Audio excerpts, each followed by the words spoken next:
இருதயம்னா தேவன்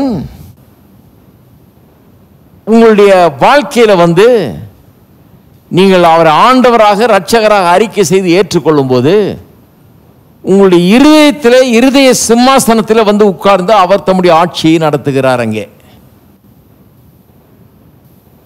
இருதயம் அப்படிப்பட்ட ஒரு இடமா இருக்குது. அளவில்லா ஆனந்தம் என்றும் தங்கும் அவர் சமூகத்தில் பூரண பேரின்பம் அழியாத சமாதானம் நிலைக்கோ தூய பூமியில் நாம் நிற்கிறோம்.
போதகர் சாம்பி செல்லத்துறை அவர்கள் நடத்தும் பூரண சுவிசேஷ வேதாகம கல்லூரியில் ஊழிய பயிற்சி பெற உடனே விண்ணப்பிக்கவும். வகுப்புகள் 2015 ஜூன் மாதம் 15ஆம் தேதி முதல் ஆரம்பமாகிறது. விண்ணப்ப படிவம் பெற பூரண சுவிசேஷ வேதாகம கல்லூரி, தபால் பெட்டி எண் 494, சென்னை 7 அல்லது கீழ்காணும் தொலைபேசி எண்களில் தொடர்பு கொள்ளவும்.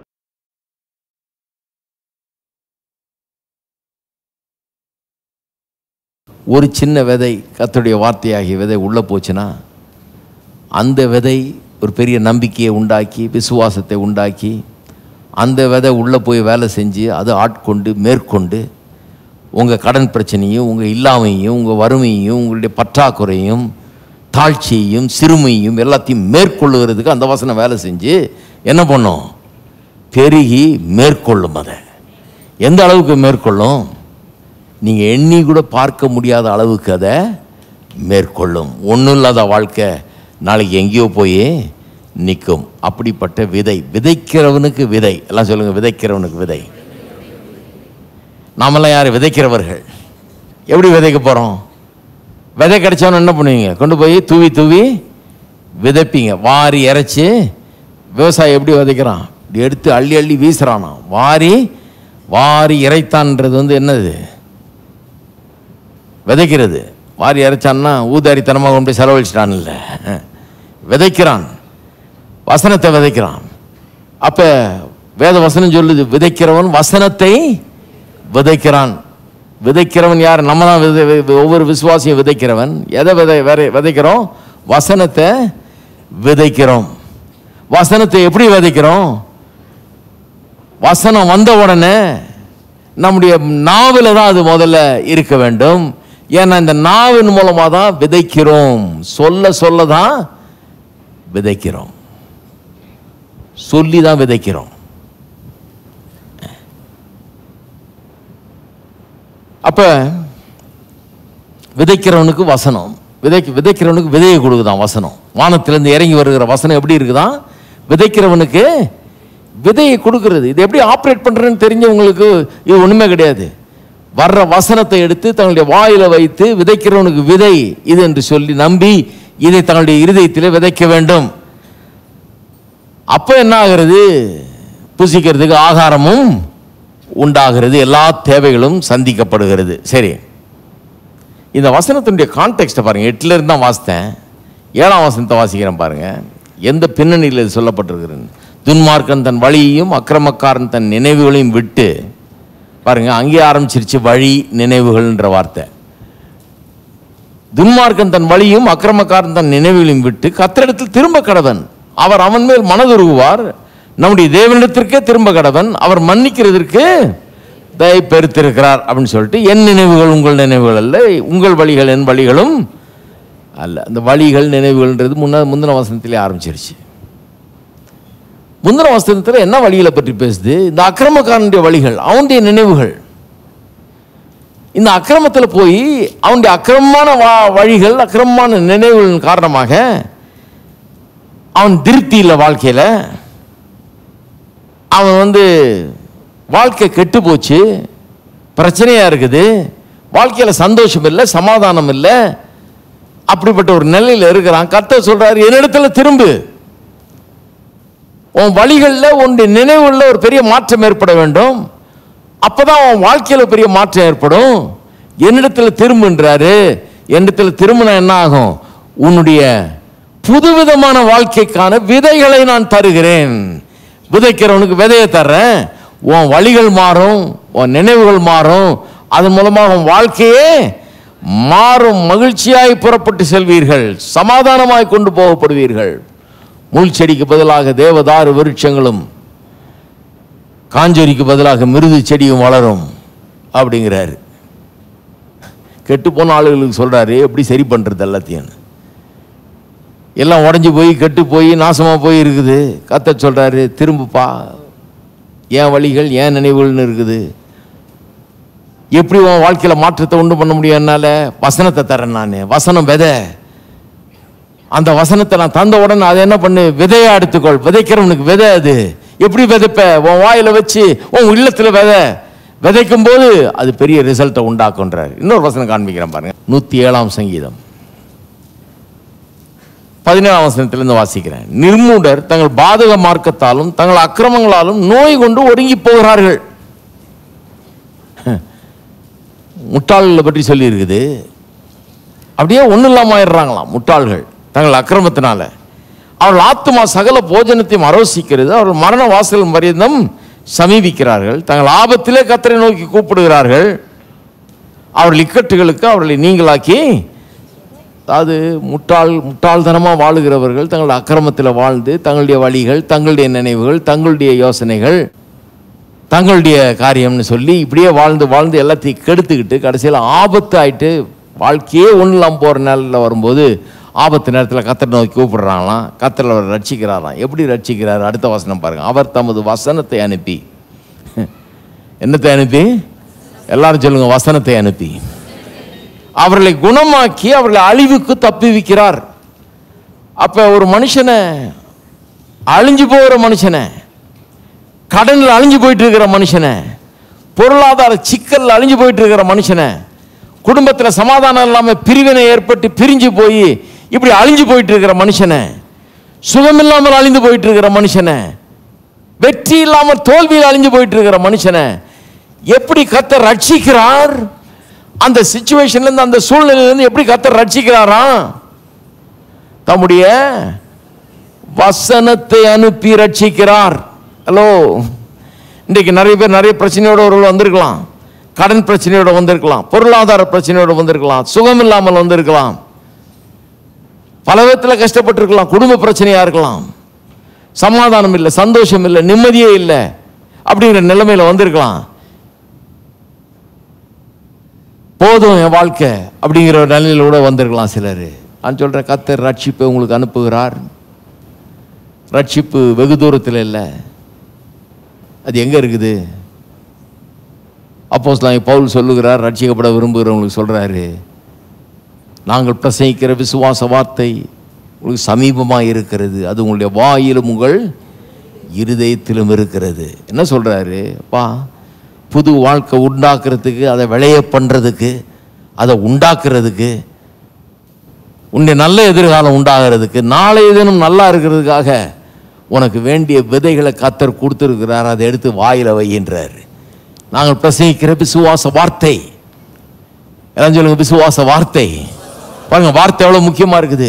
சமீபமாக இருக்கிறது, தூரத்தில் இல்லை, சமீபமாக இருக்கிறது. அதை எடுத்து எங்க வைக்க சொல்றாரு? அது உன் வாயிலும் உன் இருதயத்திலும் இருக்கிறது. என்ன சொல்றாரு? வாய் வழியாக தான் அது இருதயத்துக்கு போகும். அதனால உடனே அதை எடு. அது விதைக்கிறவனுக்கான விதை, வானத்திலிருந்து வந்த வார்த்தை. அது உன்னை வாழ வைக்கிற வார்த்தை, உனக்கு விடுதலையும் சமாதானத்தை சந்தோஷத்தை வெற்றியும் உண்டாக்குகிற வார்த்தை, புதிய எதிர்காலத்தை உனக்கு பிறப்பிக்கிற ஒரு வார்த்தை. விதைக்கிறவனுக்கு விதை இது. உனக்கு விளையணுமா, அப்படிப்பட்ட ஒரு வாழ்க்கை உண்டாகணுமா, அந்த வார்த்தையை எடு, உன்னுடைய வாயில வைன்றாரு. வாயில வை, அந்த வார்த்தையை பேசு, அந்த வாக்குத்தத்தத்தை பிடிச்சுக்கன்றாரு. அப்ப அழிஞ்சு போறாங்க ஜனங்க, அழிஞ்சு போறவர்களை ரட்சிக்கிறாராம். அவங்க நோக்கி கூப்பிடுறாங்களாம். ரட்சிப்பு எப்படி வருது? வார்த்தையின் மூலமாய் வருது. தமிழ் வசனத்தை அனுப்பி அவர்களை குணமாக்கி அவர்களை அழிவுக்கு தப்பு வைக்கிறார். கர்த்தர் தப்பு வைக்கிறார். அப்படிதான் அழிவுக்கு அப்படிதான் தப்பி வைக்கிறார். அப்ப அதைத்தான் ஏசாயா சொல்றார், என்னுடைய வார்த்தை அப்படிப்பட்டதாக இருக்கிறது, அழிவுக்கு தப்பி வைக்கிற வார்த்தை, புது வாழ்க்கையை உண்டாக்கி தருகிற வாழ்க்கை. சரி, வசனம் விதை. அந்த விதை எங்க விதைக்கப்படுகிறது? விதைக்கப்படுகிற பூமி என்ன? இருதயம், இல்லையா? எங்க சொல்லி இருக்குது? அந்த விதைக்கிறவன் வசனத்தை விதைக்க புறப்பட்டான் ஒரு ஓமை சொல்றார் இல்லையா? மார்க் 4ஆம் அதிகாரத்தில் படிச்சிருக்கோம் நம்ம நல்லா. எங்க விதைக்கிறானாம்? அவன் இருதயமாகிய நிலத்தில் விதைக்கிறான். விதைத்த உடனே சாத்தான் வந்து அவளுடைய இருதயத்தில் விதைக்கப்பட்ட வசனத்தை எடுத்து போடுகிறான் இருக்குது. அப்போ வசனத்தை எங்க வச்சிருக்கிறாங்க? இருதயத்தில் தான் வச்சிருக்கிறாங்க. இருதயத்தில் என்ன இருக்குது? வசனம் வந்து, கடவுளுடைய வார்த்தை வந்து வருது, விதைக்கிறவனுக்கு விதையா வருது. அதை வாயில நம்ம வச்சு விதைக்கிறோம். வாயில நம்ம எடுத்து அறிக்கை செய்யும் போது இருதயத்தில் விதைக்கப்படுகிறது. வசனம் வரும்போது வாயினால் அறிக்கை செய்கிறோம். நமக்கு அது இன்னும் பலனை உண்டாக்கல, ஆனா வாயில சொல்ல ஆரம்பிச்சிட்டோம். விதை வந்துருச்சு, வாழ்வு வந்துடும். விதை வந்துருச்சு, விளைச்சல் கண்டிப்பா வரும்.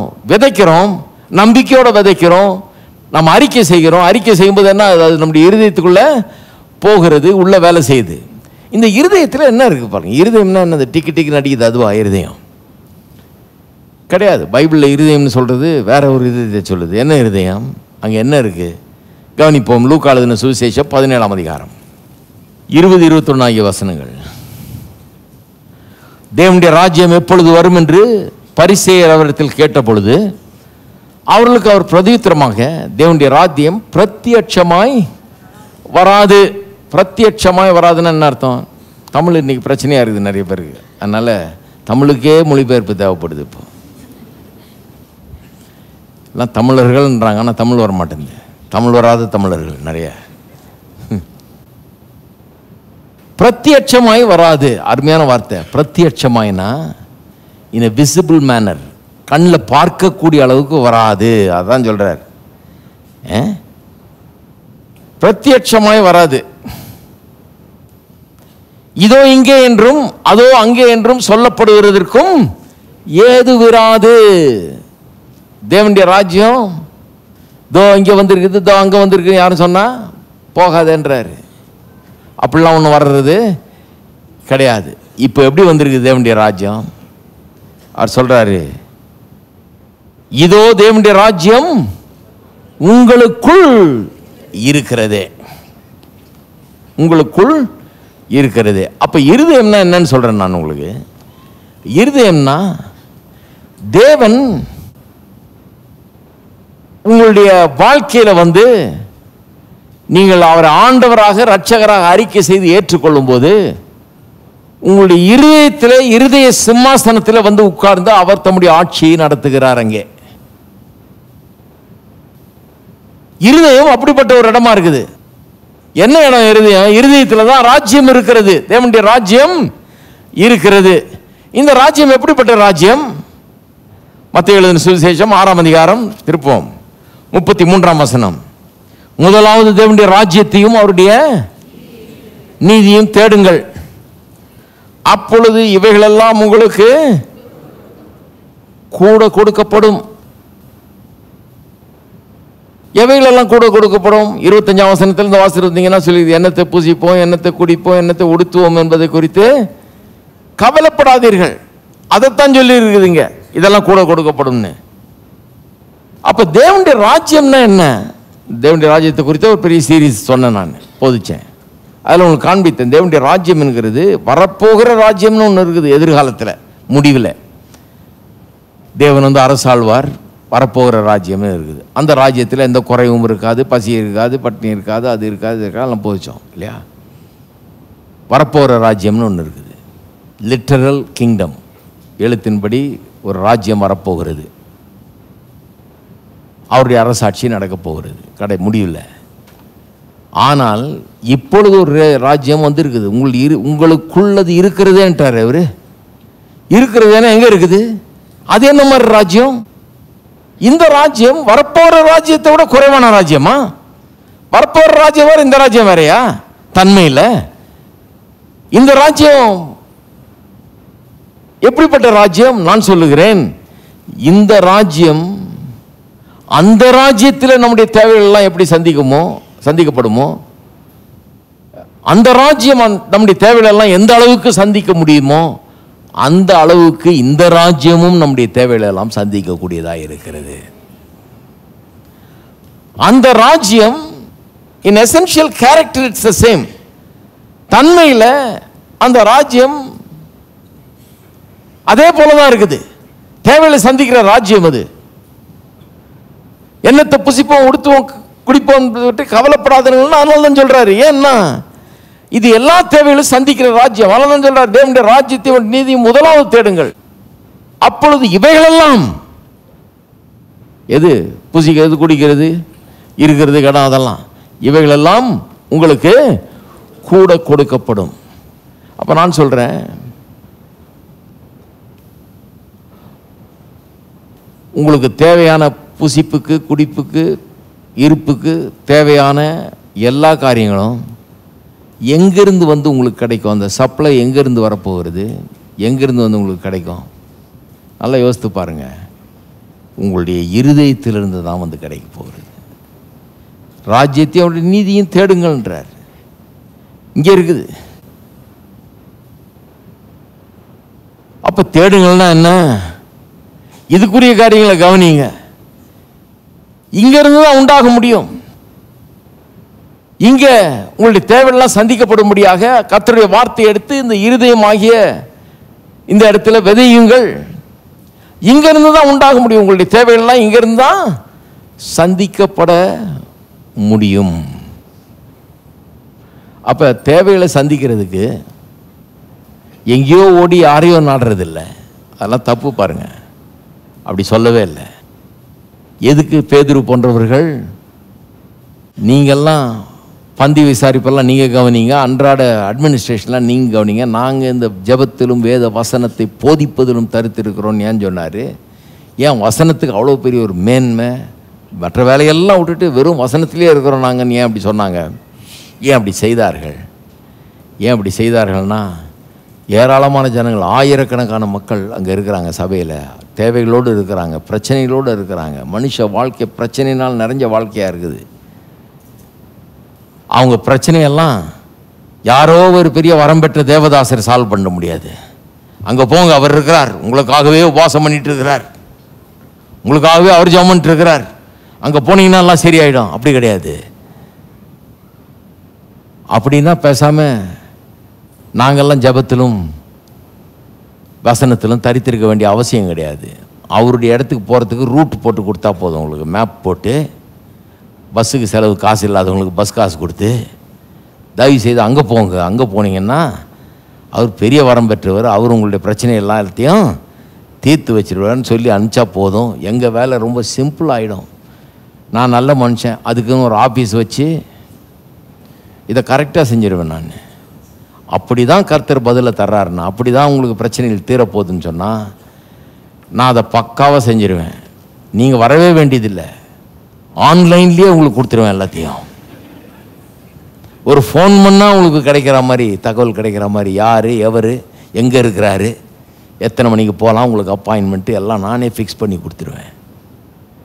எதுக்கு இவ்வளோ பேர் சபைக்கு வரணும், இதுக்கு எப்படி, எதுக்கு ஒரு நிலம் தேவைப்படுது, ஒரு கட்டடம் தேவைப்படுது, எதுக்கு சபை தேவைப்படுது, எதுக்கு இந்த வசதிகள்லாம் தேவைப்படுது, சேரு கூட இல்லாமல் இவ்வளோ பேர் நின்றுட்டுருக்குறாங்க பின்னாடி, எதுக்கு இங்கே வந்திருக்கிறாங்க. ஏன்னு சொன்னால் நம்முடைய தேவைகள் சந்திக்கப்படும்படியாக கர்த்தர் வேறு வழியை வைக்கல, வசனத்தை தான் கொடுத்துருக்கிறாரு. இந்த வசனத்தை கேட்டு இந்த வசனம் உள்ளத்தில் போக வேண்டும். இந்த வசனத்தை கேட்டு இந்த வசனம் உள்ளத்தில் போகணும். உள்ளத்தில் போன வசனம் தான் என்னத்தை புசிப்போம், என்னத்தை குடிப்போம், என்னத்தை உடுத்துவோன்ற கவலையை நம்மளிடத்திலிருந்து போக்கும், நம்முடைய தேவைகளெல்லாம் சந்திக்கும். இவைகள் எல்லாம் கூட கொடுக்கப்படும்ன்றது எப்போ வருது?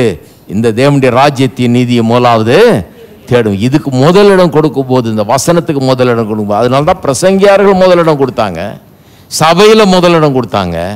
அதை பார்த்து ஜனங்கள் என்ன பண்ணிட்டாங்க, முதலிடம் கொடுக்க ஆரம்பிச்சிட்டாங்க. இந்த வசனத்துக்கு முதலிடம் என்ற ஐடியாவே எங்கிருந்து வந்தது?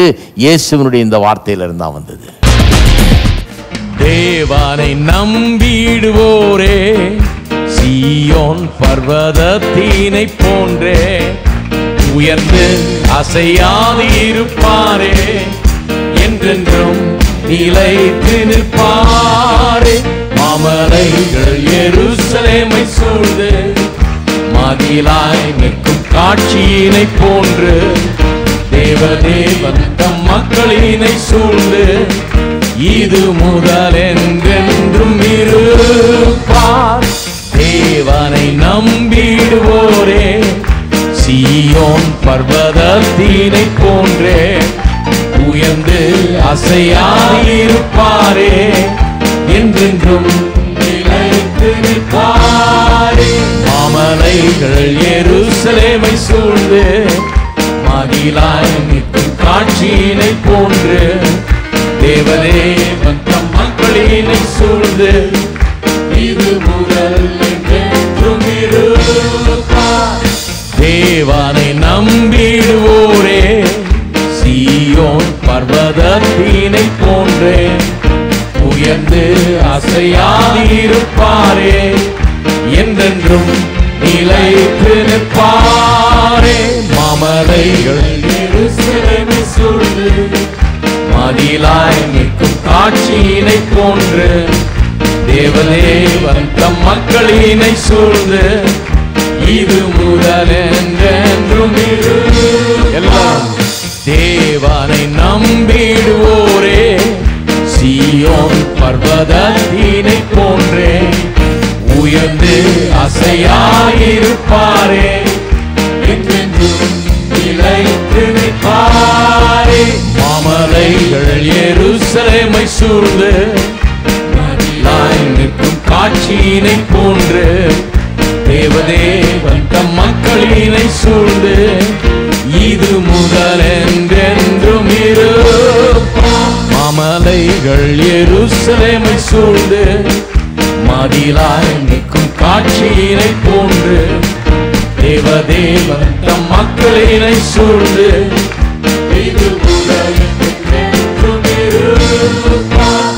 பெருக்கெடுத்தோடும் பேரின்பம் கொள், பேரின்பம் கொள் என்ற உள்ளமே. கர்த்தர் சமூகத்தில் நித்திய ஆனந்தம் உண்டு. பேரின்பம் பேரின்பம் கொள் என்ற உள்ளமே. கர்த்தர் சமூகத்தினில் நித்திய ஆனந்தம் உண்டு.